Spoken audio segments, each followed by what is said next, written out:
welcome back. This is another episode of the app show for sometime in April. I'm at Phil Campbell. I'm at PCM Creative. First app.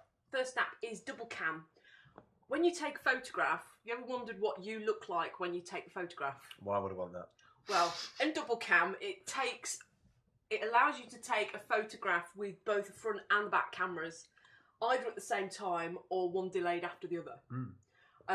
So you can use your front-facing camera, flips to capture a shot, and then it puts them into one image, which I quite like to sort of get your response, or if you've got people behind the camera, or quite often if you take a photo of a group of people, you get left out of the shot. So as a social thing, sort of to include the photographer in there, I quite like that. But they're dblcam. Okay, very cool. My first app today is blippar. I'm only really talking about these guys because we met up with them at the Gadget Show briefly, and I've still got their video and various other videos that I need to cut for the Gadget Show, which need audio checking and whatever. But they're like a artificial reality, what do you call it? Not AR. Augmented reality. Augmented, sorry.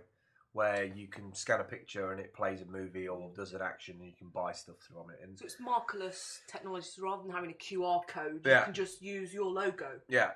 Which is pretty cool, and I'd like to play with that a little bit more. But it's one of those sort of gadgety things, sort of geeky things that you want to play with, but really you need to give that to a dedicated person to do that job. Yeah. So, but it's cool. Blippar, blip.com, blippar.com. My second app is netsnips, and netsnips lets you create an iPad window full of your favourite websites, but you actually visit the site, snip an area that you know always changes, and have a little scrapbook, and then it shows up in real time when things have changed. So it just gives you a bit of a visual representation of some of the most regular sites you look at. I've pulled together all of the PCM and the shows and all in one place, so I can kind of use it as a bit of a portfolio. So they're netsnipsapp.com, at netsnipsapp, and their premise is, if you use the same site every single day, why not use netsnips to just get those little visual snips of your site? Cool. My second app today is Camooze, which is by camooze.com, camooze.com at Camooze. Newest way to interview, quickly create and share your interview or CV using the latest video interview platform.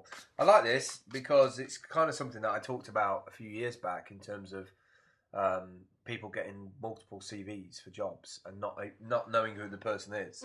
And I think for a businessman on the go who runs a digital agency, if he can sort of look at the people who are sort of interviewing for the role and literally watch the video interview, I think that's a really cool way of doing it, and it could be used for all sorts of stuff as well. So if they've built a platform around it for just interviews, that video platform and app could be used for taking feedback from a city. So that's cool.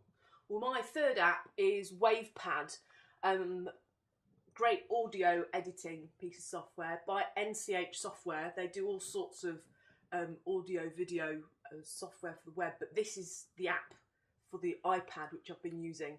And they are bit.ly/seller54 app 16 if you want to go directly to their site. And it's a free sound editor for recording, editing, adding effects and sending audio. Pocket Wavepad allows you to record music, edit the recording and add effects to achieve high quality audio recordings. And it's been really easy to use, so I've been using that with the Snowball mic. Cool. It's worked really well. Nice. Yeah. Nice. My third app this week is not on the screen, and so I'm just going to pad until it is. It's an app by Panic, who are well known for their Transmit FTP client, a very beautiful site and great designers. They brought out a thing called statusboard, and the statusboard is very much like the boards that you get in airports or at train stations, where it sort of informs you various information. They brought out one that pulls in widgets and RSS feeds and Twitter accounts and project release cycles when they're pushing their app next. Calendars, who's off, who's in. What I really like about this is that it sort of sits really well with what we're trying to do in the creative quarter with our sort of social signage for our independence, that you could expand the system to have one of these media boards at the side of it or somewhere else that's gradually grabbing all of these different feeds, and we could craft those feeds together to have a overall feed of people in and around Nottingham And it's just exciting. I could definitely see something like that at the train station. That's it for App Show this week. We'll catch up with you next week. Thanks for watching. Thank you. Thank you. Thank you. Yeah.